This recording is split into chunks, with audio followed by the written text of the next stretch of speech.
Good morning, everybody. I guess I've never addressed I've never broken the fifth wall, as they say. You know, the fifth one, where you address the crowd. Anywho, good morning, everyone. Today is August the 19th of 2024, and our summer school has ended. It was a great, glorious finale, as they say in Italy or around those areas. And we just thank you so much for your prayers and your support throughout these past 6 weeks. It was great. It was wonderful. We were able to teach our children biblical truths through catechism, and it was just a great time that we were able to spend together learning academics and also doing our clubs. And I do have to say, Brian danced not once. Not twice. He danced 0 times. And so I cried. I didn't cry. When did I cry? A lot of tears. No, I didn't cry. Surprised, though, that I didn't cry. But it was a great summer school. We thank you so much. And till next time. But today we are going to be continuing on in speaking and talking about the book of Ecclesiastes. Everyone was like, where was the book of Ecclesiastes last week? Like, where was it? We're very upset with you. That? Huh? Who was like that? It was just happening in my household, just in my family. That's what was being said. And so we are back to the book of Ecclesiastes chapter 5, and we're talking about some current events and heresy and Q&A that I thought was interesting. I don't really think that you think they're interesting, though, right? Because you want to talk about Kamala Harris and the more important things that are going on in the world. I said it right? It's pronounced Kamala. I think Brian pronounces Kamala, though. Anyway, this morning, I don't know what Brian will keep and not keep. Maybe this will be a very short intro. I hope it's a medium length. How are you doing today? It's Saturday right now as we're recording. Yeah. We did a freestyle episode last week. Yep. So did the Just Thinking podcast. We're like in sync. Did you tell him? Because he texted you during the episode. Virgil texted you during that episode. We were talking about other things. Yeah. Oh, was that 2 weeks ago? Isn't that crazy that he just like texts you? But he was in the area. He texted Brian too. No, so I was thinking about that. I think it was a mistake. Yeah, I think he's confusing you too. No, I think he meant to text me, but it's okay. You know, my phone was off anyway. But today we are talking about Ecclesiastes chapter 5 and some current events. You are listening to the Dear Church podcast.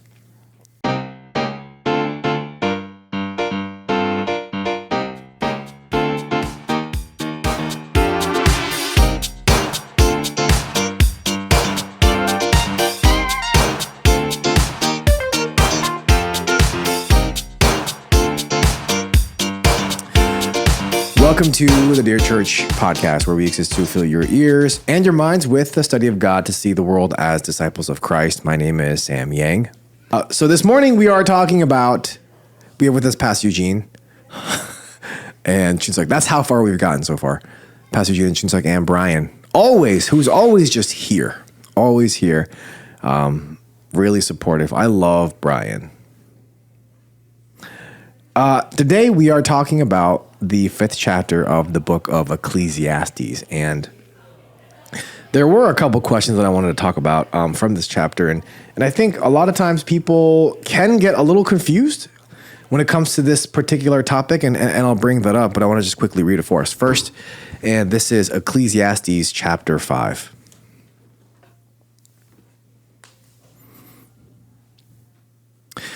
It reads, "Guard your steps when you go to the house of God. To draw near to listen is better than to offer the sacrifice of fools, for they do not know that they are doing evil. Be not rash with your mouth, nor let your heart be hasty to utter a word before God, for God is in heaven and you are on earth. Therefore let your words be few, for a dream comes with much busyness, and a fool's voice with many words. When you vow a vow to God, do not delay paying it, for he has no pleasure in fools. Pay what you vow. It is better that you should not vow than that you should vow and not pay. Let not your mouth lead you into sin, and do not say before the messenger that it was a mistake.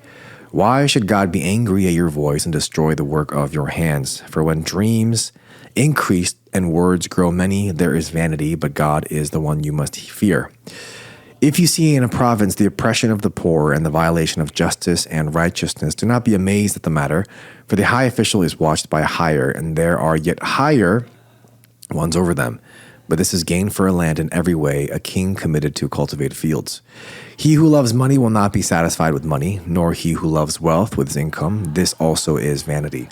When goods increase, they increase who eat them, and what advantage has their owner but to see them with his eyes? Sweet is the sleep of a laborer, whether he eats little or much, but the full stomach of the rich will not let him sleep. There is a grievous evil that I have seen under the sun. Riches were kept by their owner to his hurt, and those riches were lost in a bad venture. And he is father of a son, but he has nothing in his hand. As he came from his mother's womb, he shall go again, naked as he came, and shall take nothing for his toil that he may carry away in his hand. This also is a grievous evil. Just as he came, so shall he go.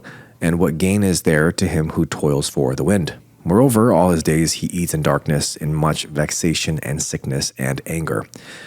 Behold, what I have seen to be good and fitting is to eat and drink and find enjoyment in all the toil with which one toils under the sun, the few days of his life that God has given him.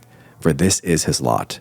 Everyone also to whom God has given wealth and possessions and power to enjoy them, and to accept his lot and rejoice in his toil, this is the gift of God. For he will not much remember the days of his life, because God keeps him occupied with joy in his heart. Amen. So I think there's a couple difficulties here. First, I wanted to talk about the topic of vows. Because here, King Solomon talks a lot about vows. He takes a couple verses to talk about it. And I think for us, that may be an unfamiliar kind of topic, because we don't really vow things. Well, we may promise things now, right? But I don't think we really promise to God anything. I've heard of people that have made promises to God because they're in a tough situation. They said, God, if you get me out of this, I'll never do this again. I've heard of stuff like that. But I've never heard of a Christian vowing, like serious vows to God, and oaths and swearing. So how can we understand that today? Like, what does that mean for us today? So especially verses 4 to 7, how do we understand this in today's context? It's interesting. Yeah, we have moved on as a culture. And when it comes to swearing, people used to say things like, I swear to God. Yeah. Especially when they're mad. Right. So for instance, I swear to God, I'm going to, that kind of thing. They say, oh, my mama. No, that's what they say. Right. Well, they swear to something. Yeah. Right. Yeah. And so people still swear. They do take vows, but not in a serious manner that you would see Jehoshaphat do it. Was it Jehoshaphat? No, not King Jehoshaphat. Who's the judge again who gave up his daughter?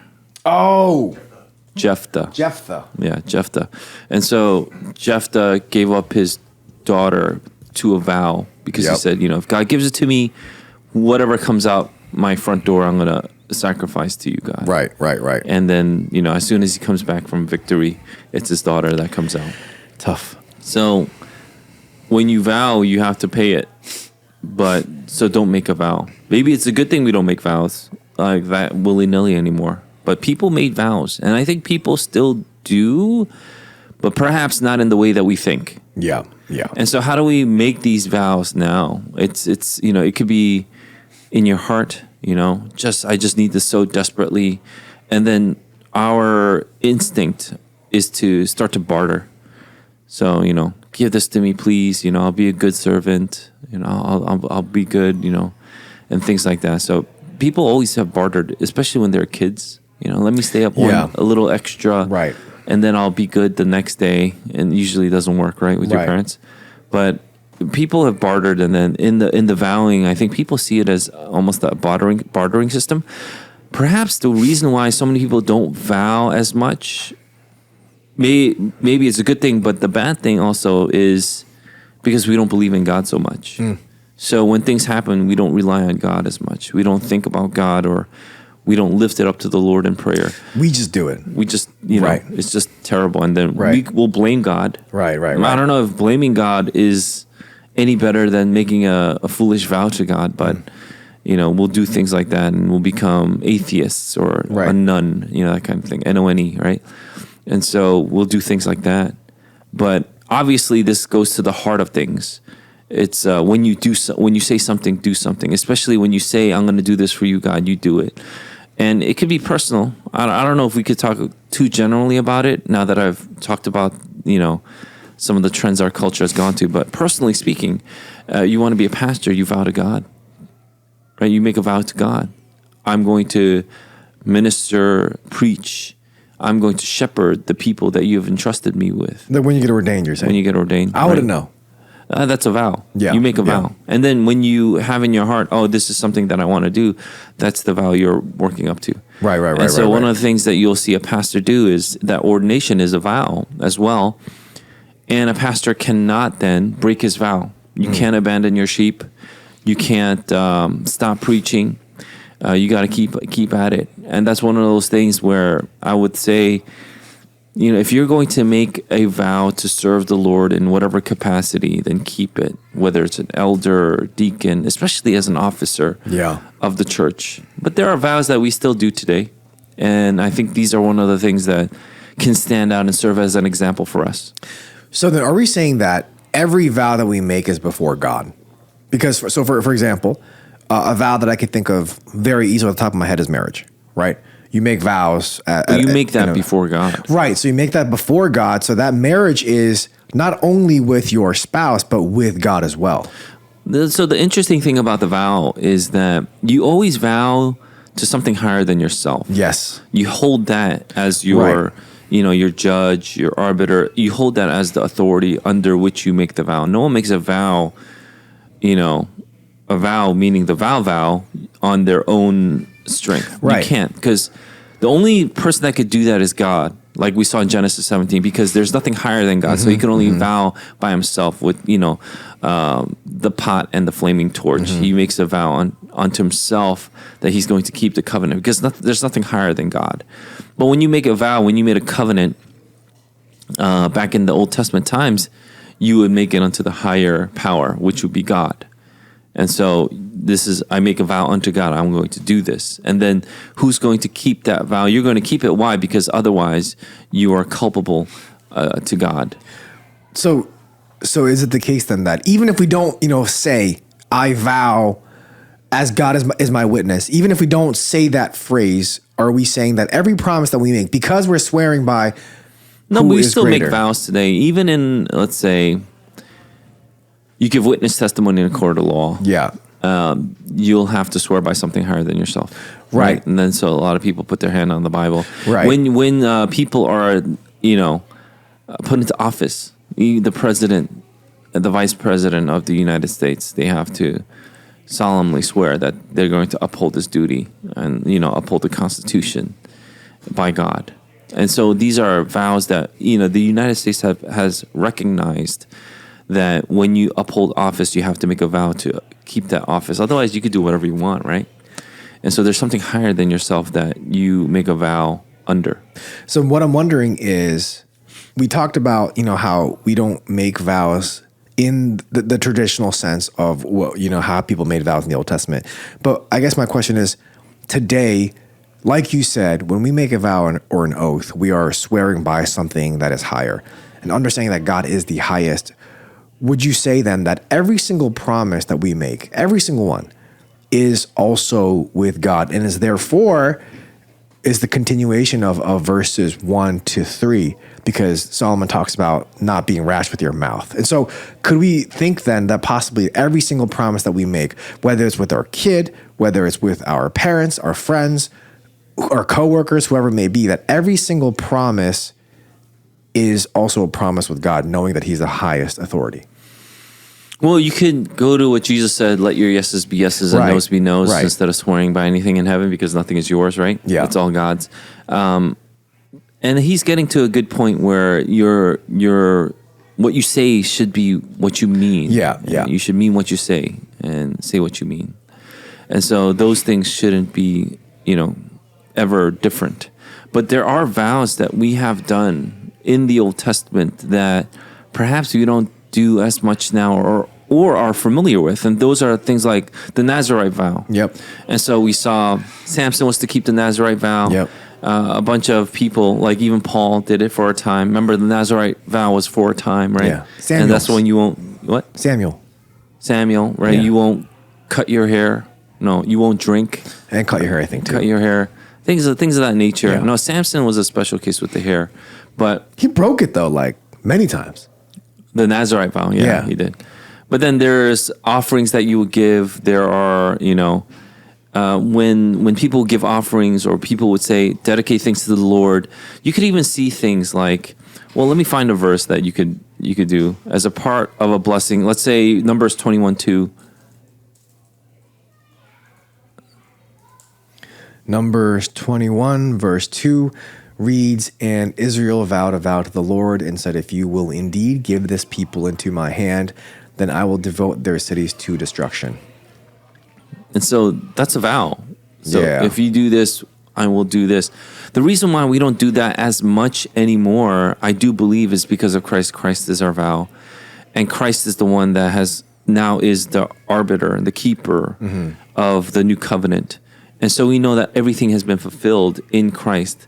But that doesn't mean that vows aren't, in effect now. It doesn't mean that we don't use vows now. Like you said, marriage is a vow that we keep. And a position in the office is a vow that you keep.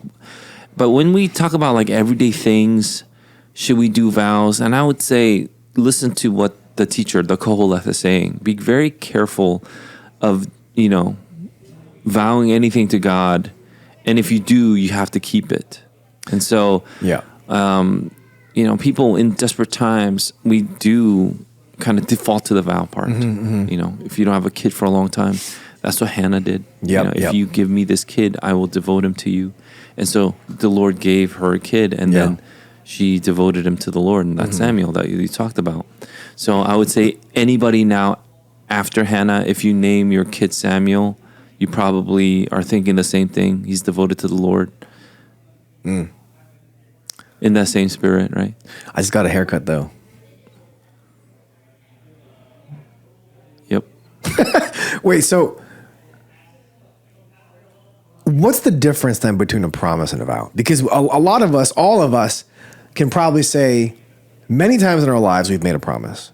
But in the same way, with the way that we use our language today, I don't think a lot of us could say, oh, I've made so many vows. But we've definitely made a lot of promises. Is there a difference?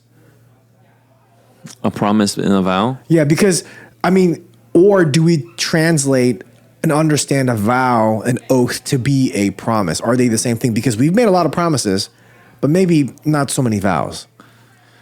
Yeah, I think in the ancient world, they would have probably taken it differently. I think now we have separated vow and promise, meaning vow is something more solemn and a promise. Nah, that's not really the case. You look at the marriage vows, we use the word promise. Yeah. So if you promise to do something, it's technically a vow.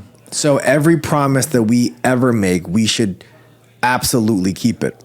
Oh, yeah, don't promise. And don't say but then even Jesus goes further. Don't say you'll do anything and not keep it just because you didn't promise. So that's like when you're in grade school, you're just like, oh, I'll give this for you for this. And the guy gives it to you. And then you're like, and he's like, where's my thing? And he's like, oh, I didn't promise you. It's like, what? You said, You said you would give it to me. Yeah. That should be good enough. Right. Why do I have to promise? And then kids learn from that. And anytime they make a deal, they always go, do you promise? Do you promise? Yep. And so it shouldn't work like that. So it shouldn't be under the pretense of, or the assumption that we should distrust people first. It should be like, if you say something, you'll do it. And so if I go, oh, you know what? I'm going to visit you one day. And then you can't say, oh, I didn't promise. Yeah. Someone, I'm not going to say who, but someone on our staff always talks in that manner. Who? You know what I'm talking about, right? They go, oh, I'm going to do this. And so, okay, are you going to do this? No. I didn't say I was going to do this. No, I didn't really promise. I feel like he or she normally says like, oh, maybe I'll do this. No, it doesn't say the maybe. Do you guys know what I'm talking about? One day I'll do this. There's somebody in our staff who always says that he's going to do something. Yeah. And then when he doesn't do it, he says, oh, I didn't promise it or anything. Doesn't strike a bell. Okay. To me. Ring a bell. Oh, is it ring? Strike a You chord. could strike a chord. You could Bring chew a the chord. fat or the rug. I've never heard chewing the fat. Anyway, okay, that's helpful to know for whoever that person is. And everybody, I think. Yeah. So if you say you're going to do something, do it. Yeah, do it. Otherwise, just don't say it. Just don't say it. Yeah, don't even think it. Well, you could think it. But No, when you say yeah. something, when you make a promise, Yeah. when you make a statement, when you make a vow, you should do it in the fear of God. I think that's Yeah. a good principle to go with. I think that's really helpful because, like you said, we have these levels. When we say that we're going to do something, sometimes it's okay not to do it. Then when we promise, it's like a bit more important. Then when we make a vow or an oath, that's when it's really, really important. Well, usually vows and promises are made to a bigger audience. Right. So when you say something, so let's say, I'm going to give you my house, Sam. Oh, wow. Usually, you'd want a notary, you want someone to make Yeah. sure that the signature is real so you don't say, oh, this is a fake signature. Right. So there's more people involved, witnesses involved. Yeah. And so if you make a big thing, then there are more people around. Just like an ordination service. The Yeah. ordination service is with multiple people around, right? And so those are things that you will look forward to. Brian's looking forward to. Junzuk's looking forward to. Is when you're ordained, you don't just do it in a room with two people, right? Yeah. No one just goes, okay, you're ordained now. It's a bigger process. So you will see like a vow or a promise maybe in that kind of light. It's a bigger process because it's a much heavier weight. Yeah. So we're kind of working backwards here, and I want to talk about verses 2 and 3. And I had mentioned this prior, but not being rash with your mouth, or not letting your heart be hasty to utter a word before God. Therefore, let your words be few. And the question is, we always talk about this.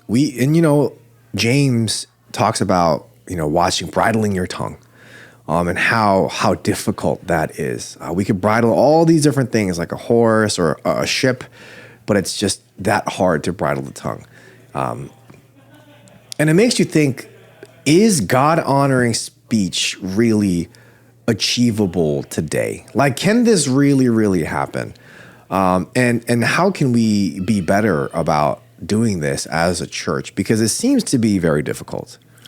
I think you take verses 1 and verses 7, so everything in between as one segment, not just the whole chapter. Yeah. So verses 1 and 7 talk about, basically it's talking about the fear of God. Mm-hmm. So verse 1 starts with guard your steps, but the literal word is guard your feet. And so you're supposed to guard your feet when you go to the house of God. So when you go into the presence of the Lord, you need to guard your feet. It's reminiscent of Moses. And so when Moses, goes to the burning bush, God says, take off your sandals for you're on holy ground. Right. And it's about guarding your feet, guarding your steps. It's about watching where you walk. It's about treading carefully. It has all these metaphors, but it's also quite literal, meaning you don't take what's dirty and you bring it into the house of God. So sandals are there to protect your feet from dirt, from all this gunk, right? From stepping on something that you don't want your feet to actually step on, to protect your feet, right, from the harshness of the ground. Yeah. And so you're supposed to guard your steps when you go into the house of God. And so you have this idea. And then verse 7 ends with, it's God that you have to fear. Mm-hmm. So the fear of God should be sandwiching every single part here from the words that you say, especially when you go into the house of God, to the vows that you make, especially when you make it to God.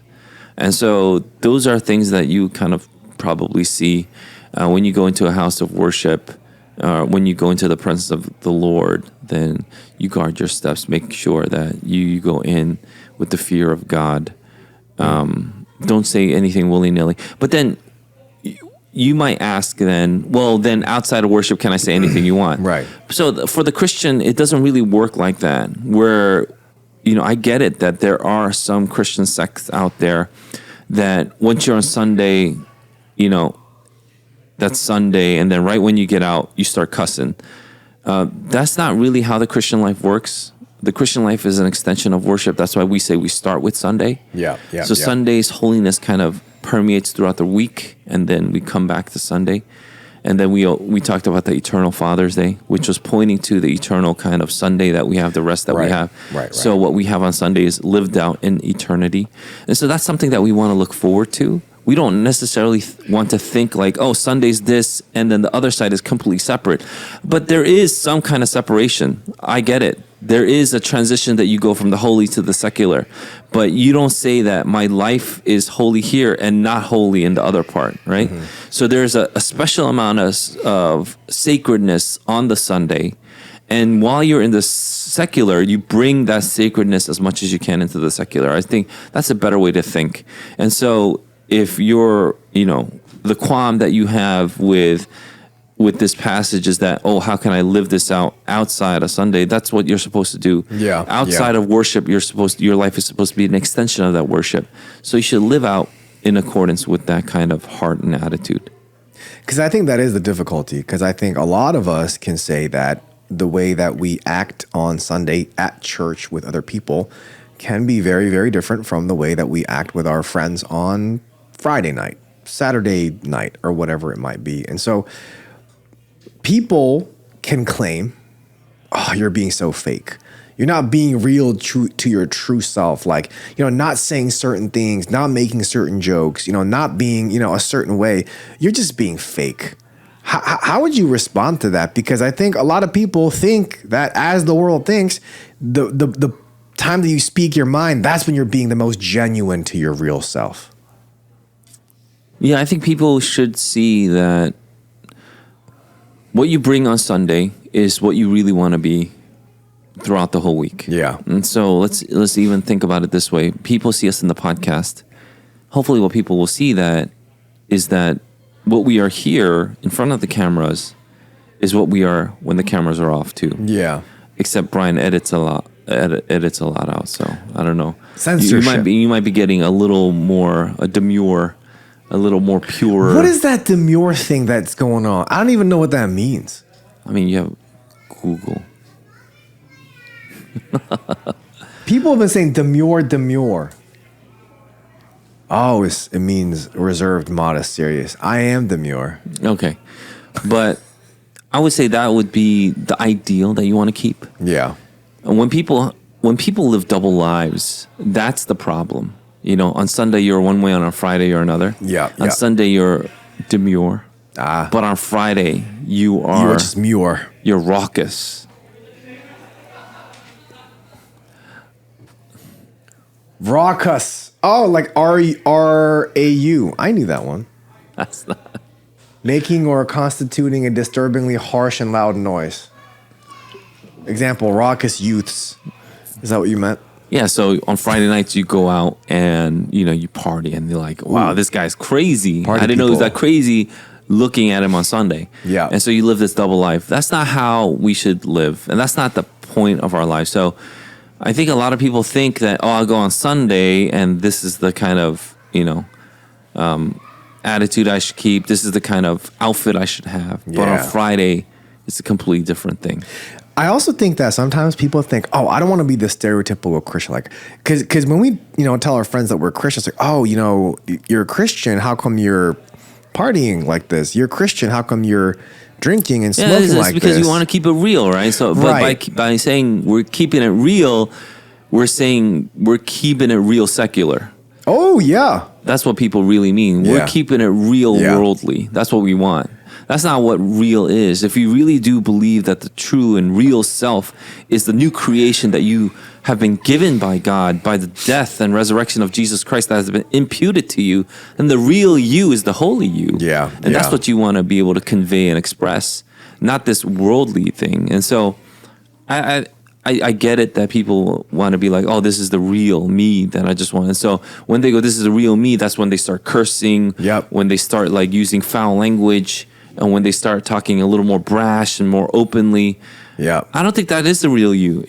Unless you're not a Christian, then that's the real you. So when people say, this is the real me, maybe what they're really saying, subconsciously too, but maybe what they're really saying is, I'm not a Christian.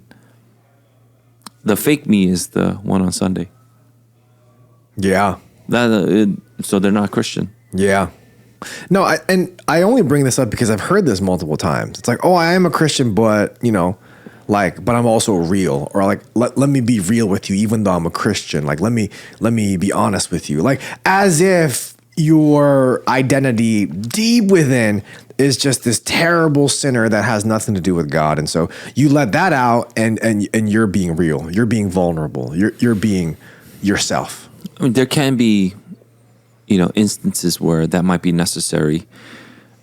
But I'll give you an example. Politicians, both left and right, both Republican and Democrats, they like to use this phrase. And I hate the phrase, but both of them use it. So, and it's called "Let me be clear." Every single one of them says this. Let me be clear. Yep. And then they'll say something.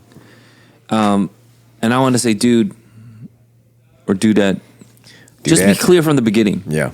But they can't, because politicians by nature have to always talk around things. They have to always, perform subterfuge. They're always like masking things. Mm-hmm. It's like almost like a spy game where you have to try to figure out who are you really for? We don't know, and things like that. Yeah. And that's why the best way to keep on, this camouflage is to never do interviews. Like, we have this one presumptive presidential nominee who has not done an interview for like a month now. Mm-hmm. And so that's the best way to keep that camouflage, because people don't know who you are, that kind of thing.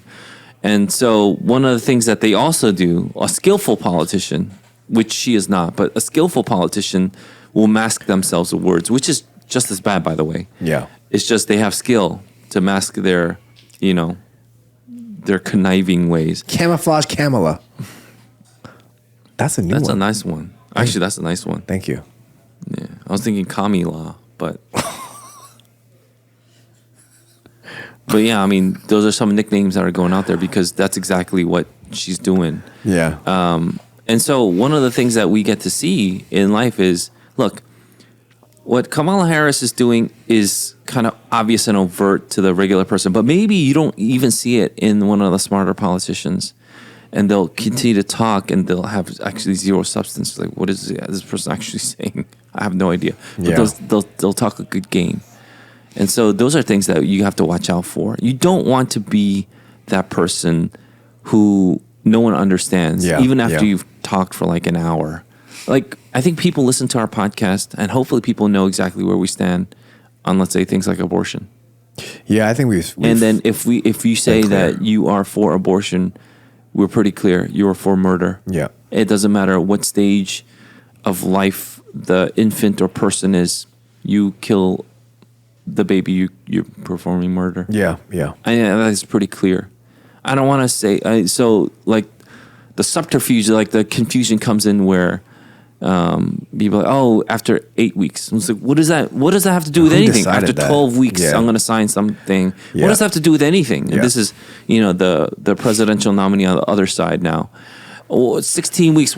What happens in 16 weeks that becomes magical? What happens that's magical after the birth canal? Yeah. Like, now it has life? Who deemed it that it has life now? Or was it always a human? Yeah. And that means if it was a human, then they have the dignity that has been imposed by God, the image of God. And so there is no confusion there, I hope.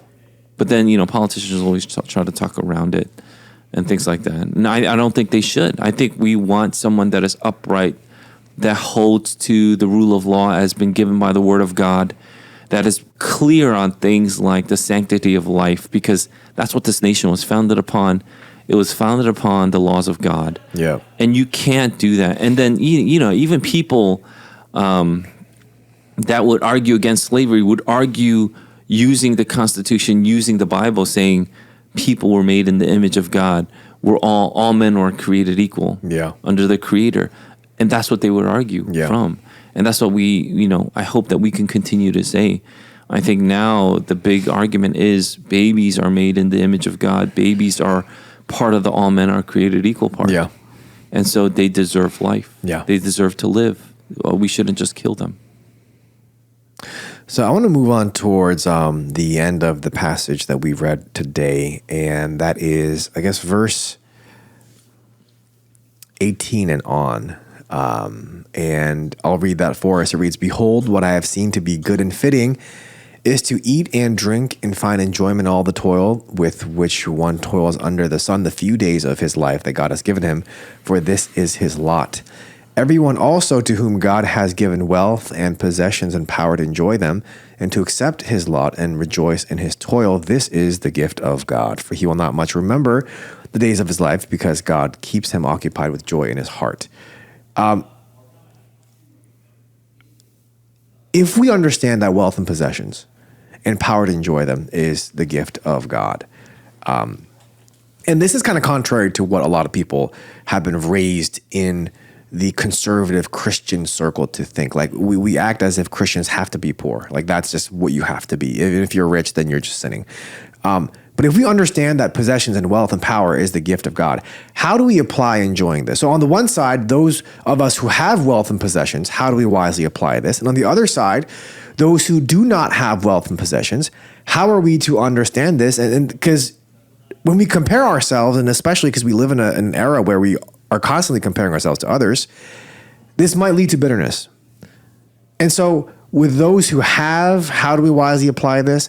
And with those who do not have, how are we to understand this and still rejoice in what God has given us because we're constantly comparing ourselves to other people? You're constantly striving. And what the teacher is saying before this is you're constantly striving after things that are vain. Yeah. You can't even eat it. You can't even consume it. You can have it around you, but you can't consume it. Right. In other words, that those things will consume you because you won't be able to sleep at night because you couldn't fully consume it. I was thinking about this chapter when I read it, and I was thinking about my house. And if we got robbed, it would be terrible, but it wouldn't be devastating. There's really nothing in my house that's worth anything. You know, I think the most expensive thing that we have is our water filter. What about the couch that you talked about in your Saturday sermon? The couch That's was a nice one. an amazing buy. It's really nice. I'll give you details about the couch real quick. It's really, as cup holders, right? All right, these are for newly married couples. Here's a little bit for you. If you are in the New Jersey area, if you're looking for furniture, there's a store called Bob's Furniture. And in Bob's Furniture, there is a branch in Secaucus. Secaucus is special because they have a clearance section. Oh. Paramus does not have it. So if you go to Paramus, Bob's Furniture, it won't be there. And when you go to the clearance section, they have used to almost, even newer furniture, couches, beds, and things like that there. Yeah. Every few days when someone doesn't buy it off this clearance rack, this room, they slash the prices. Oh. It goes down. Slash until someone buys it. So Wow. this is a love seat, meaning a 2-seater couch, fully leather, and it has buttons to recline. Yep. And has a little headrest that comes up and down. And it has USB ports so you could charge your phone. Yep. I loved it. And at that time, it went down to $256. What? So I bought that for $256. It's one of my favorite purchases. And That's amazing. Esther, my wife, was like, oh, if she looked at the tag, if you come back in 2 days, it's going to go even lower to 180 something. I was like, I don't think it's going to be here in 2 days. We need to get this now. Yeah. So we made the purchase, and that was one of my favorite purchases. Wow. But the point about all of this is, That's really great. even if I had lost it, I lost $256. Yeah, It's not that big yeah, of a deal. yeah. But one of the things that we get to see in the house is, you think you have. I don't have a Ming vase. A what? Ming vase. I don't know if young people know what it is. So you have nice, expensive things. Like a Ming vase was something that, people that were rich in the 80s, if you had that in your house, like, this guy knows art, this guy knows history, and this guy is well cultured because a Ming vase is from China, right? And it's one of the very, very special Oriental products that you can have in your home that will not only look good, but it'll show that you have class. And so people will talk about things like that. And so, now people don't care about that stuff. People care about more like aesthetics and the kind of aesthetics that you have, if it's cohesive or not cohesive. But then, it's all planned. It does look Oriental, though. Yeah, but some people, if you go into some nice. Older houses, whether it doesn't matter, if they're Asian or they're non-Asian, if they're white or black or Hispanic, Latino, whatever house it was, if you go into one of these older houses, a lot of them will have like sections where they have these like, now they're like kind of like artifacts. Yeah. Because you can't just make them off the top. Or, you know what I mean? And so those are things that you would have purchased and you would have held. If you have something really, really expensive in your house, you can't really consume it either. That stuff consumes you. I think that's the point. And so a rich man will be consumed by the things that he can't fully ultimately consume. And so that's why before in the chapter it talks about how he can't even go to sleep because he's so full. Because you need to consume as much as you can consume, because you recognize that if you don't consume it, it's eventually going to go away. So you try to consume, but the fact of the matter is it's actually consuming you. Now, if you can consume and enjoy and be happy and go to sleep, that's a blessing of God. That's how this chapter ends. I see. Okay. So if you could eat food and you could go to sleep well at night, you should thank the Lord. You should thank the Lord for this incredible and massive blessing, because a striving after the wind, a striving for in vanity, ultimately, where will it lead you? If you continue to strive after what is vain, you can't even sleep at night. Yeah. That's the point. So if you could sleep at night, if you could enjoy the food, maybe you go a little bit hungrier than you'd like because, you're on a diet or something. What an incredible blessing that is. The fact that you can go on a diet, the fact that you could eat until you're super full, but you don't, and you're still satisfied, meaning like, oh, this is the kind of goal that I have, or this is something that I could look forward to. You could go to sleep like that. That's a really good blessing. So you should thank the Lord for that kind of gift. And that's exactly what the teacher says in verse 19. This is the gift of God. I think dieting is a flex. Because you're saying, I can eat this stuff, but I am choosing not to eat it. Like, well, you can't go too far, because Mariah Carey famously, and I think in the 90s, said, I'm so jealous of those African kids who are starving because they're so skinny. And so that was a pretty famous line for her. That's tough. All I know is... so you don't want to go too far with that analogy. Yeah, that's a little tough. All I know is she sings every Christmas, but other than that... Every Christmas she probably rakes in millions. See, I should have done something like that. From all the royalties? Yeah, I should have done that, but I didn't, so... Also, popular take, you were talking about filling our stomach with what is good. I'm not a big fan of Wagyu. I don't know. I thought about that while you were... Like, I don't get it. Maybe it's too fatty for you? I just don't get, I don't get it. It's extra fatty. Like, is it good? Is it... I don't really get it, like... Well, fat is a high-class meat. That's true. Poor people ate lean meat. But now it's the opposite. It's really interesting. Is it the opposite? Because, the really rich celebrities always want lean meat now. Because they're trying to get lean. I wouldn't know, to be honest. That was just a guess. I just made that up. Sorry. Yeah, I'm just guessing. I mean, you might people here might not get the context. It was before where you were raging against the celebrities again. I think Brian might have cut that part out. In the beginning of the episode, you're raging against celebrities again. No. And Brian might have cut that part out. Speaking of celebrities, did you hear about this Blake Lively thing that's happening? It's pretty crazy. My wife it wasn't me. It was my wife was talking about it. But apparently Blake Lively is like a mean person. Anyway, that's just... Anyway, sorry. Celebrity tabloids. No, this is neither here nor there. No, this is like a tabloid section. No, I'm just saying, I heard she's not a great person right now. Anyway, sorry. Going back to the topic, the matter at hand, I guess the question that I want to actually ask, a bit more in detail is, so how are we to use the things wisely? Wealth, possessions, power. How do we enjoy them wisely? Because we are to enjoy them. Yeah, I think this chapter doesn't really get into that as much, but it's really pointing to, if you are able to enjoy them, you have been given the gift of God. So you should be thankful. Yeah. If you're able to enjoy it, be thankful. And if you're not able to enjoy it, then that's a problem. Yeah. So in the end, you should be able to, ultimately, all the way down, you should be thankful. Okay? So whatever you have or whatever you don't have, you should be thankful for it, because in the end, it's a gift of God. So even if we don't have, right? Because on the other side is what if we don't have? We are still to be thankful to God for what we do have. If you don't have $1 million, be thankful for it. Think about the lottery winners. people who win the lottery without working lose it just as fast.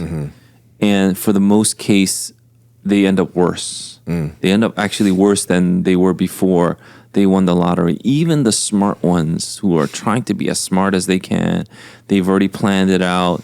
So a lot of people, actually, when they play the lottery, they do have a plan. Some people, I would say most people just play it. Like, maybe I'll get like the $500 million jackpot. But there is this one story that I heard that stayed with me. And it was because it was a Korean immigrant lady. And I think, she won. Know that. Yeah, she won. So one of the things about riches is the richer you become, and this is the middle part here, the richer you become, all of a sudden you have more relatives. You'll find like, I'm your long lost cousin, your far distant cousin from like 2 families back. I only have 3. And all of a sudden they'll be close to you. Yeah. Because you have money, right? And so the richer you become, the more people will surround you. Not necessarily because they like you or you're friends. Yeah. If you're poor, no one surrounds you. That's like, and I think that's a blessing, especially if you want to live a quiet life. But the richer you become, you have all these people around you, and you have like these cousins, right? But this woman had that same exact thing, All these cousins came, I'm your distant cousin from here, I'm your distant cousin from here. And obviously they all wanted money. Yeah. So what she did was, she had a brain. So she set up this foundation, and she put in millions of dollars in this foundation. And people might know this story because this is a real story that happened in this area. But you would get interviewed, you would apply, and then if your request gets approved, you get the money. There's a need, whatever. If you're close to her, I guess all these things are put into consideration. Yeah. Man, people hated that. They would use the most vile words to curse her out. Wow. Think of the worst words that you could use in a curse. Jerk. And then they would use it in a string to describe her. Ooh. Mean lady. So in the end, I always think about stuff like that. And I always go, why do you want to win the lottery? It's just like, I can handle myself. And people always think they can handle it. Yeah. If you can handle it, you would have had it. Yep. Honestly. Yep. And if you can't handle it, you'll lose it. Anyway, like this rich person, it's eventually going to go away. They know, Yeah. And so they're going to lose it. So they can't sleep at night. They're going to lose it. And so in the end, why do you want to win the lottery so bad? Just work for it. So if you work for it, you'll be able to increase in the ability to keep it because your wisdom and knowledge of that wealth will increase. Yep. So work for the stuff that you have and be able to enjoy it. Don't work for it as a striving, meaning you're just going to strive for wealth itself. Know that by the gift of God, you can enjoy it, be thankful for it. And so I think that's a lesson we could take away. So I think there are some kind of images that people have with people that have wealth and possessions. People think that those who are rich and those who have many possessions and power are always evil. People think that because we live in this oppressed versus oppressor society, people think that those who are rich either got it through unjust gain, or they neglect their families to get it, or they spend on frivolous things. They buy $1,000 dinners. They do all these different things. Like, how can you possibly live like that? A Christian can't live like that. And so we have these views that rich people can't be good Christians. But here in the Bible, actually all over the Bible, with the inclusion of Job as well, and even Abraham and his sons, they're wealthy. They're powerful. They have a lot of possessions. And it seems like the Bible talks about the fact that if you have godly wisdom and skill, you will, you may have possessions. It doesn't mean that you're a bad person. It doesn't mean that you're evil. It doesn't mean that you're worldly. It means that, you have godly wisdom and you can manage things well. And so how do we kind of overcome this view that we have today in our society where we want to, tax the rich even more and we want to, say, oh, the rich are, X, Y, and Z, because you can be godly and you can be pleasing to the Lord and be wealthy at the same time. Yeah, absolutely. You can be. It's not for everybody, but you should just be thankful in the lot that you have, and you should increase what you already have. Yeah. Excuse me. That meaning you don't want to take what you have and then bury it in the ground. So if you've been given 5 talents, work so that it could become 10. If you have $10,000, work so that it becomes 20. That's what we should be doing. Don't be mad at the guy who has 40. excuse me, unless they try to take away your 10. I get it, but I think there's a difference now in people's mentality where they will take what I just said and say all the rich people, they're you know, their heel is against the throats of the poor, and they rail against capitalistic ideas or the economy and things like that. I don't think they understand what capitalism is. I think most people see it as capitalism as just purely profit driven. That's not true. So there are people who live out, and I guess this is for another episode, but just really, really quickly, there are people who live out their lives simply profit driven. They just want to make more money at the cost of whatever else. That's not what capitalism is, okay? But I'll tell you what profit driven societies will lead to. It will lead to not only some capitalistic values, but a lot of also communist values, a lot of oligarchical values. They'll go with any value system out there that will give them more money or protect their money. So it's not a capitalistic thing to be simply profit driven. And so you look at places like Wall Street. Wall Street is not capitalistic, it's profit driven. And so you'll see Wall Street move in a way where they'll see the person in power and then they'll try to do what the person in power is doing, and then they'll try to make money off of that stuff. It's not necessarily, this is the goodwill of the people. Yeah. That's not true. So in an idealistic capitalistic society, you will see that this capitalism will lead to more flourishing of other businesses, of other industries and things of that nature. You will see something like that, but not in a purely profit-driven society. And so I hope that people will get to see that. And then when they label something like, capitalism is just evil, that's something that you learned in probably school from someone who's not a good economist.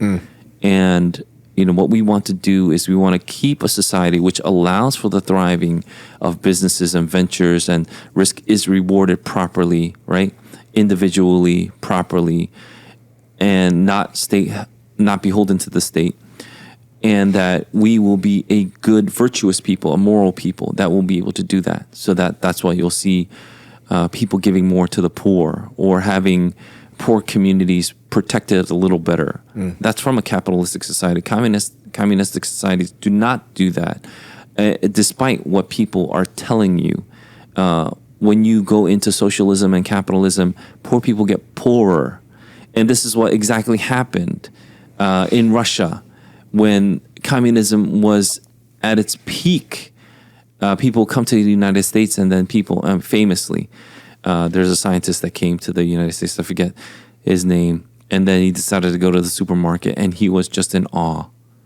He was just in awe. It was like, how do you have so much variety here? Why is there so much fruit here? In a communistic society, because we want to give bread to all the poor, people start standing on bread lines. Right. And you didn't have an option. You just ate what they gave you. And that's why all these Russians, because they wanted that kind of variety in life, because people yearn for diversity and variety, and even what we eat, this is what we're made of. We can't just eat one thing every day. People don't live like that. They would trade in bread for vodka. I mean, that's what it was. And so when he came to the United States, he saw the supermarket, and he's like, what in the world? How is this possible? Yeah. And you can't help but to think that probably the televising of that is what also helped the fall of communist Russia. And this is in my lifetime, not yours, right? Because this was in the 80s. Yeah. Yeah, I wasn't there for that, but it's good to know. I think it's interesting because a lot of people have this view of rich bad, poor good. And especially Christians, conservative Christians can view it this way, where pastors have to be poor, or, we have to give everything that we have to the poor, and not even know what that means. I mean, there's wisdom. I think that's the big thing that we are missing now. we take it so simply. Yeah. And so Marxism is a religion. It's a religion to replace Christianity. It's a religion to replace all other religions. People don't see it that way, which is their mistake, because people don't have this one thing. This is what our young people to have. And this is why why I wanted to start the podcast. This is why we have our Wednesdays. I want people to have wisdom. Yeah. People don't have discernment. So people can't even discern between what's a better candidate for us. They'll say simple like platitudes like, oh, you just have to vote in the lesser of two evils. That's a falsity. That's not true. Yeah. You're supposed to use discernment and wisdom when you cast your vote, right? And that's why people are saying things like, well, you vote for this, you're throwing away your vote. Those are things that people consider, and they're taking into consideration where my vote would be most effective, and not just simply talking about things in a black and white context. It's not true, and that's not how we function. That's not how the way the world functions. This is where Marxism would lead us to. It has always led to millions of people dying. I don't get why people still want to be communists and Marxists and thinking that the government should handle the redistribution of goods. That has never worked out because the government, if you continue to house power into a more focused locale, it's going to end up being more corrupt. It's just the way it is. It's Lord Acton saying, power tends to corrupt and absolute power corrupts absolutely. Yeah, yeah. That's a true statement. Yeah. Because that's why we want to, distribute power. We want to disperse power. That's why we have 3 branches of government in this country. That's why this country is so powerful, because we have separated powers. We got to keep it that way, and hope people do. And I hope people in the world will take note of that, because there is only one power that is absolute, that can be centralized and pure and not corrupt, and that's God.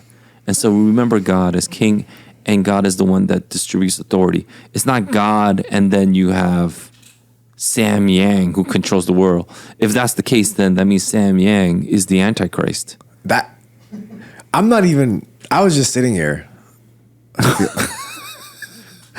Thank you for that. That's helpful. And you know what? I think it might be helpful if we do an episode like that, talking about capitalism, communism, why communism is actually evil and not biblical. I think that might be helpful because, like you said, what is it, commie-la? I think the young people in our country are being convinced that communism is the way. And I think it might be helpful if we had an episode talking about why that's not true, and also how to even talk about that with our friends. I think that might be helpful. Yeah, even before the episode, just think about it this way. If you believe that the government can save the world, then you probably are a communist. Oh, snap. Communists think that the government can save the world. As long as we have some power out there redistributing the goods in a good manner, we'll have a utopian society. It's absolutely false. Absolutely false. Personal property, that's all biblical principles. They're all precepts that we've been given in the Bible.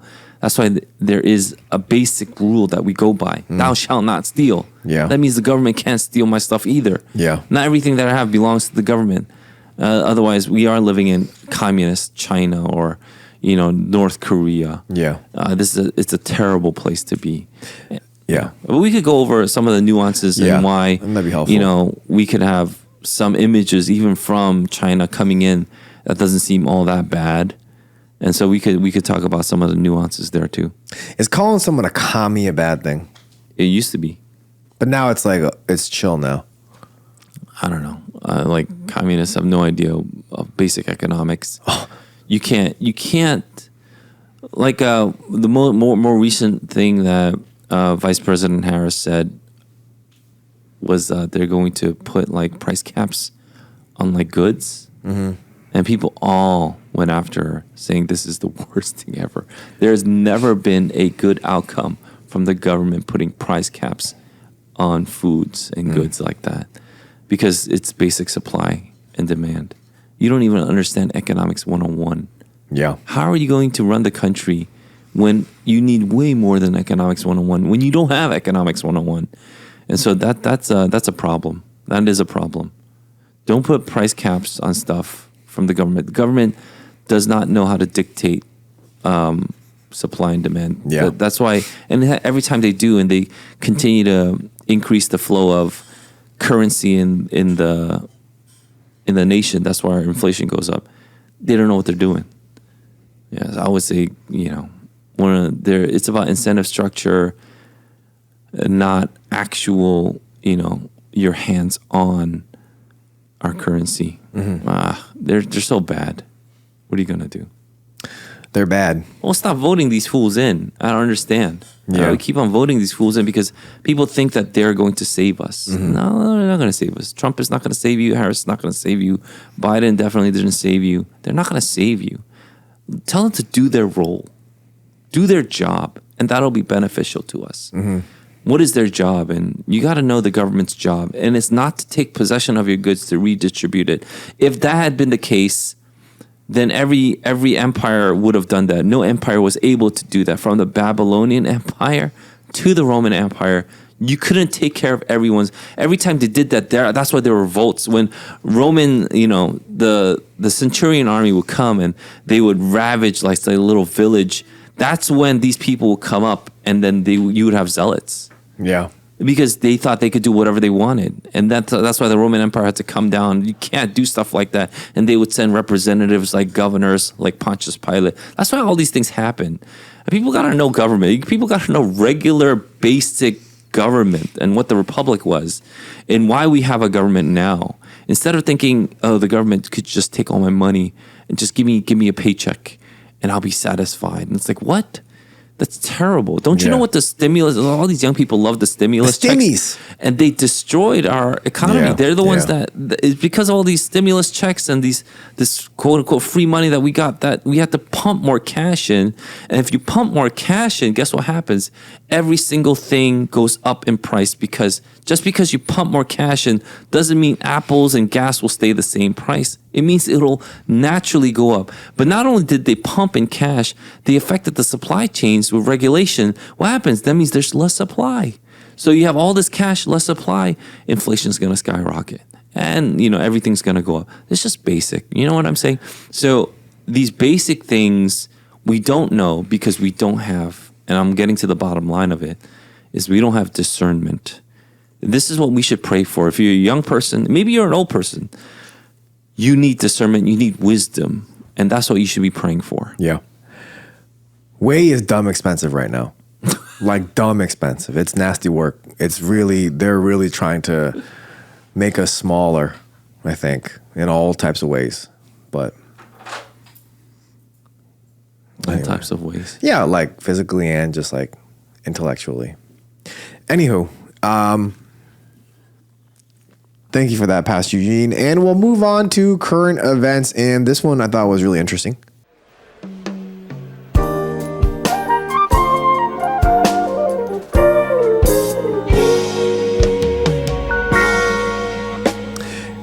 This was actually something that you sent us in our group chat, and I thought it was interesting that we could talk about this. And we have talked about this in the past. But according to Newsmax on August 15th, a Secret Service agent abandoned her post during Donald Trump's visit to North Carolina to breastfeed her baby.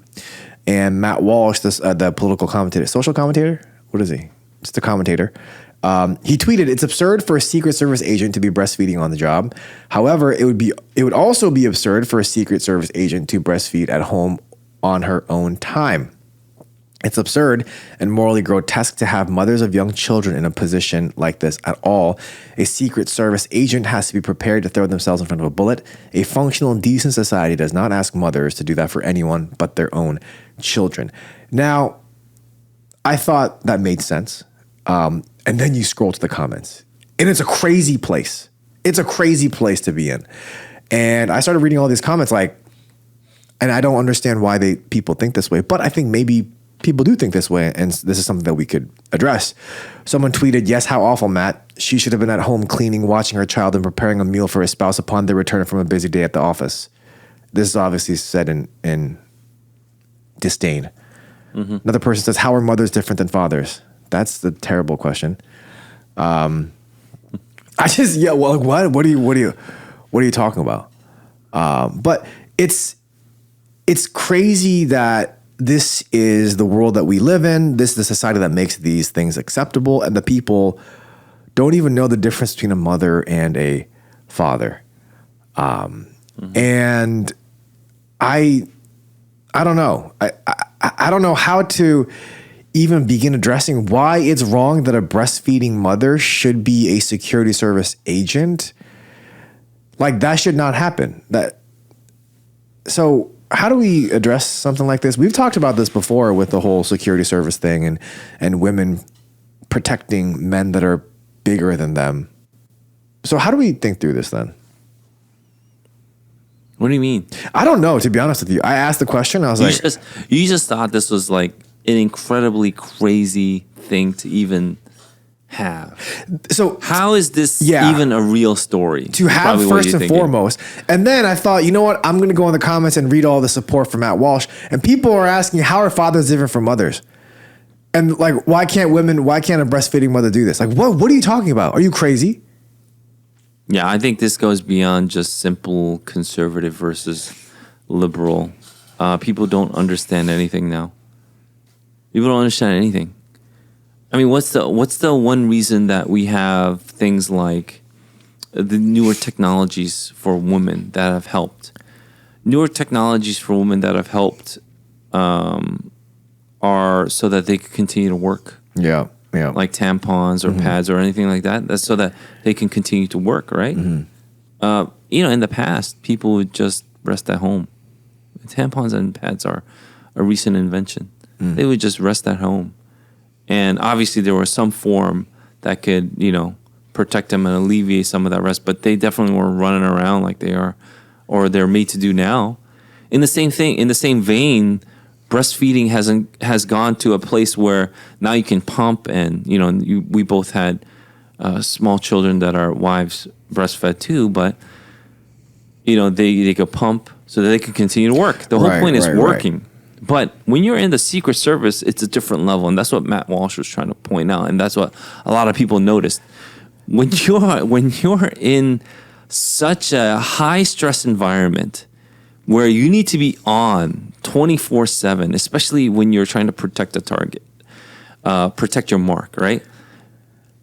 Like you can't be going out and breastfeeding. It means she brought the baby with her as well. Oh, her family or her friends did. Right. Yeah. That's crazy. Yeah. And so this person obviously is not in a good state of mind. This person is not qualified just mentally to think that I can breastfeed this kid and take time off, 5 minutes, 10 minutes, doesn't matter, 20 minutes from protecting the president of the United States. Because that's the Secret Service's job, right? What an insane world to think that these kinds of people can function the way they are functioning. I think it's because of a lot of things. Again, I said it wasn't conservative or liberal necessarily because some people think that you should be able to breastfeed whenever, wherever. And then there's no, we've lost that kind of modicum of modesty where people will just be openly breastfeeding. That's not a good look either. And so people might hate us for even saying that. But there should still be modesty.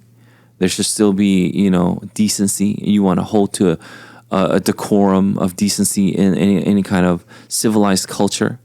So you want to do stuff like that. But that's like if you're going out to eat, not if you're trying to protect the president of the United States. What kind of insane logic is that? I'm protecting the president of the United States. You know what? But my baby needs to be breastfed. So, just give me a second here. What? Even bathroom breaks may not be permitted. Do you know what I'm saying? Yeah. How can you abandon your post unless it's an emergency? And then you bring that into the fray, especially after there was already an assassination attempt. We're getting to see all this stuff come out. But I think another thing is people might respond saying, what about her context? Maybe there is no father in the scene.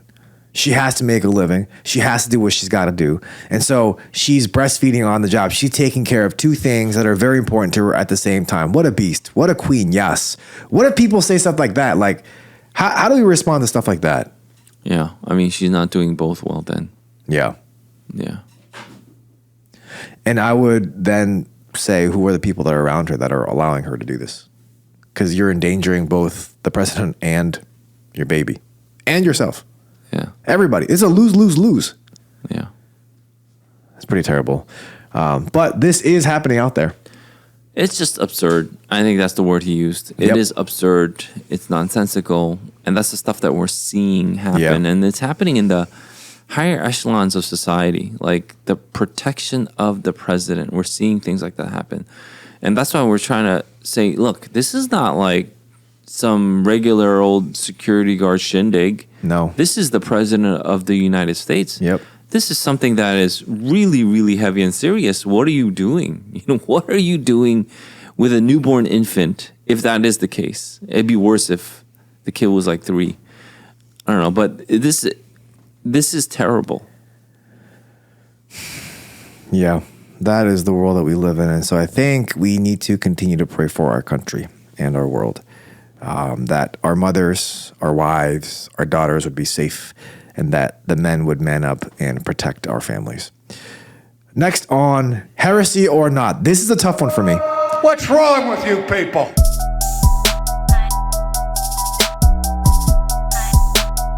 This is a tough one for me. Yeah, it's tough. And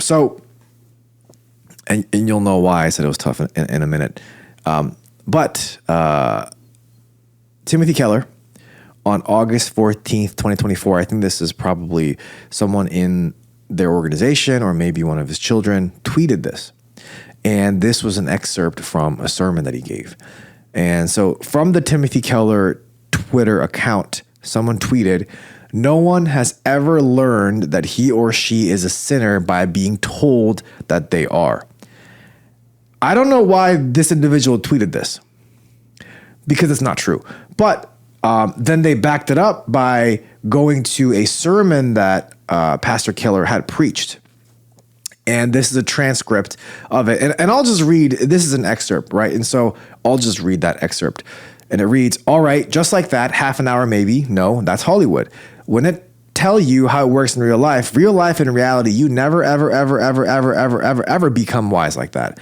Nobody has ever learned that they were a sinner by being told. No one has ever learned about their flaws by being told. You have to be shown. You have to be shown. Your mother's been telling you about your flaws for years. You have to be shown until you see your flaws and until you see your flaws. And the only way you will see your flaws in experience. They're going to control your life. And secondly, no one ever learned that God loved them by being told. You know, I tell you every week practically, and you go home and say, oh, the preacher told me that I love. I believe that. No, you don't. No, you don't. You wouldn't live the way you do if you believe that. So, you know, Pastor Keller is talking about how the fact that you have to be shown. You have to be shown that you're a sinner. You have to be shown that God loves you instead of just being told. Because you can be told and know in your mind that you are loved and that you're a sinner, but you won't really be convicted of it unless you were shown. So this is not true. It's not. And in our chat, you know, Chunsuk brought up Acts chapter 2 when Peter preaches and then people are cut to the heart and they repent and they were told that they were sinners. And so this is not true. Maybe they were shown through Peter's words that they were sinners. And maybe that's what Pastor Keller had meant. I'm not sure. But to take a quote and just say no one has ever learned that he or she's a sinner by being told that they are, that's not true. Acts 2 literally shows that they were told that they were a sinner and they were convicted and cut to the heart and they were baptized. Many of them were baptized. And so I don't want to jump on this, you know, Keller hate train. I don't want to. But whoever tweeted this is wrong. And it kind of made me think like, okay, at what point do we take someone's quote out of context and say they're wrong? Like, where do we show grace? Where do we not show grace? Like, and this was a sermon that was preached a while ago. So like, I'm sure I've said wrong things in my youth sermons from 20 whatever, a long time ago. And so where do we show grace? Where do we not? Where do we try to be understanding? Where do we not? It's just, how do we do this? Yeah. It's unfortunate that this is the one tweet that they decided to put up. Yeah, why? Or he. A lot of suspicion is that Michael Keller, his son, has access to his Twitter account or X account. And so if that's the case, then, you know, it's one bad take from a preacher who was solid for the most of his preaching career. And for whatever unfortunate reason, it's being highlighted by whoever's in charge of his account. Yeah. I mean, you've already established that this is wrong, so it's wrong. we're convicted by the Holy Spirit, but we're told by preachers, and that's what God has ordained. This is the means by which God has ordained salvation. It's through the preaching of God's word that the Holy Spirit convicts us. Yeah. We don't just all of a sudden get convicted, in the ether somewhere. And so we've all been convicted because someone preached, and that's why we have to be the one preaching. How beautiful are the feet of those that bring good news. We're supposed to bring this gospel to the people, and that's exactly what Pastor Keller, as you've called him, that's what Timothy Keller has been doing. He's been preaching. Yeah.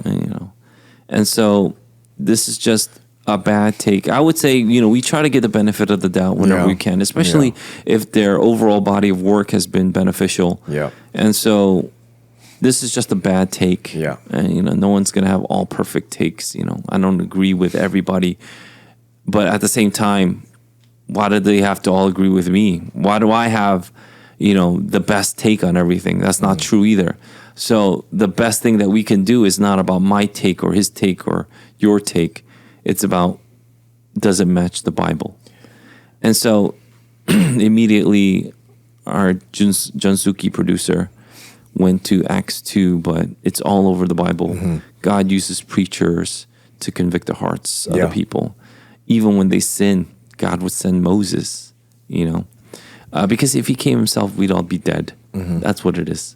So in his mercy, he sends preachers, he sends, ambassadors to go and talk about him. And then, Jesus gave that parable, kept on sending servants, and you sent them away, you beat them up. And then finally, when I send my son, you conspired saying, now we can control the whole vineyard and let's just kill him. Yeah.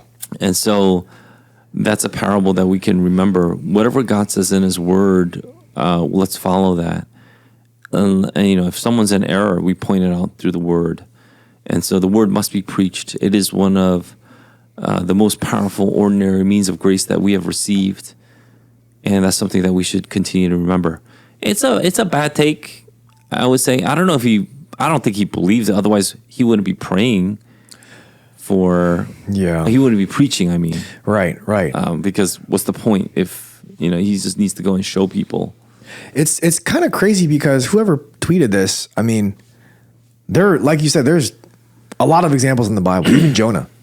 Dude was like, hey, y'all, you're going to die in 40 days. I mean, to give the benefit of the doubt, though, perhaps, in a larger context, he was talking about, it isn't simply being told, but after you're told, you're shown by the conviction of the Holy Spirit. Okay.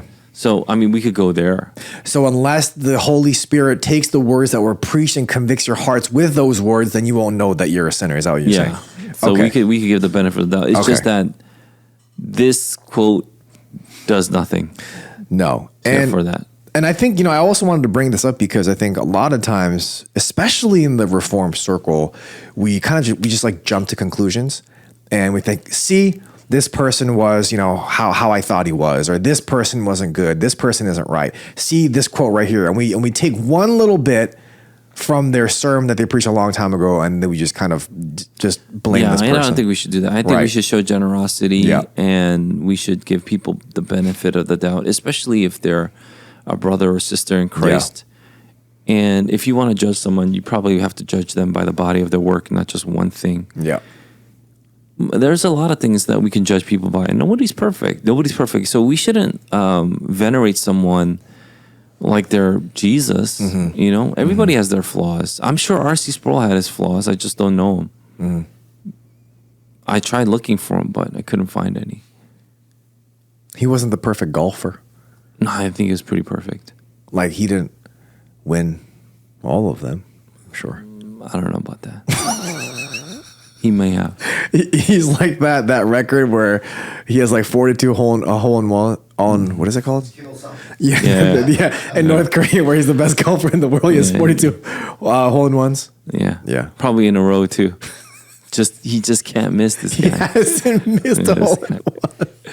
But yeah, everybody has their flaws, I'm sure. And then, one of the things that we can always see with these, and this is one of the things that I've noticed, as a preacher, you probably don't want fame. Yeah. I think that's something I noticed. while looking at these preachers that I do revere. Yeah. I don't think you want to be famous. And I don't know why people would seek fame.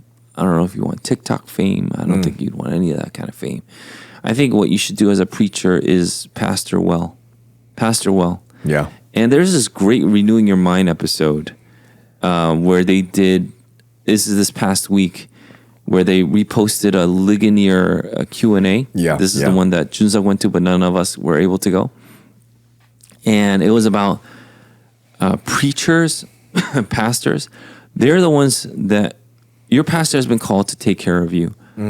Your pastor is the one that is effectively trying to be as Jesus-like to you as possible, meaning lay down his life for you. And so I think it was Sinclair Ferguson that made everybody laugh. He's like, every time, and he says it with his Scottish accent, I think, every time he hears that someone say, my favorite preacher is, and it's someone that's not their pastor, I want to wring their necks. Because the point that he was trying to get at is, this person is day in, day out thinking about you, praying for you, and preparing his messages with you in mind. And you don't even think of him like that. And so the sentiment for a pastor then is that pastor was pastor of his congregation. Tim Keller was not my pastor. And, my prayer was that he was a good pastor to those that he had been called to shepherd. Right. And that's what we look forward to. That's what we can be thankful for. If the people that he had pastored really did well. Now, I want to get to the part about the whole famous part. I don't know if any pastor really wants to be famous, because whether you're a good or bad pastor, I've seen more cases, I think the vast majority of cases, where their children end up bad. And so, and I'm not saying that's the case for Timothy Keller. I'm not saying that, but almost every pastor that has become famous, you don't hear of their children. They don't become famous. Yep. And in fact, they have a lot of problems. And I've learned that from 2000. I've been looking at pastors that are famous from 2009 or 8 or something like that. And I looked at all the problems that their children had, and it's absolutely the case. It's absolutely the case. And I'm not saying that if you're not famous, you won't have kids with problems. But it seems as though every single pastor that is famous, that has a huge pulpit, something happens to the kid, and I can't help but to think that fame is correlated with that. And so those are things that I kind of look at, that I think about. Yeah. And maybe it's not famous people. It's just all pastors will have problems with their kids, like David and Absalom. I don't know. But I don't think that's necessarily the case. Because I look at my granddad. He's a pastor. I look at all of his kids. And my aunts and uncles, if I may talk highly about my own family, they are spectacular.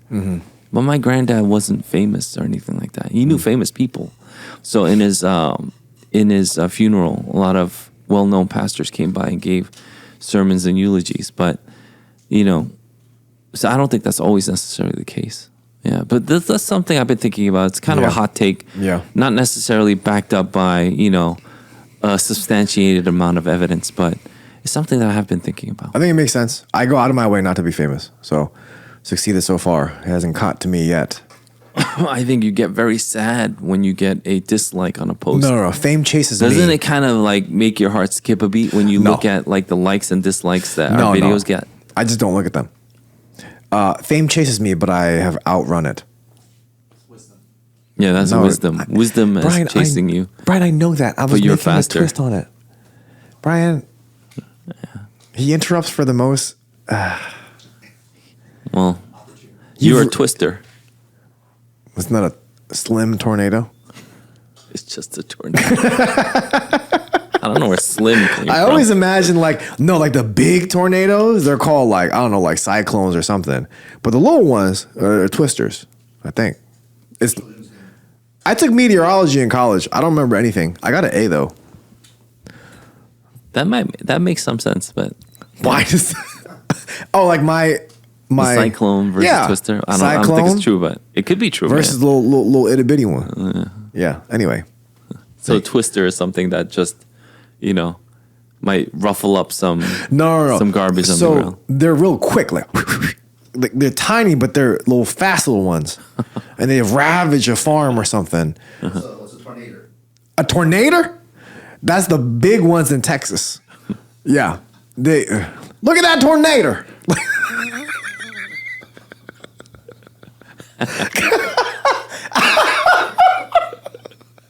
No, Chunsuk brings out this side of me that I don't like. And he always brings it out. Good producer. Thank you for that. And thank you for that, Pastor Eugene. And we thank you for listening to this episode of the Dear Church podcast. We can't wait to see you all next. Sorry.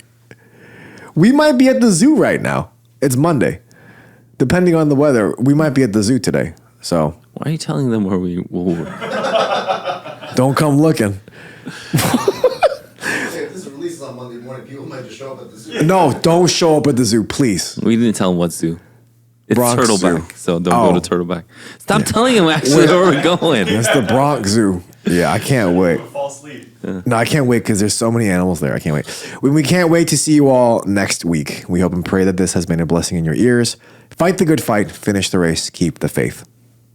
Peace.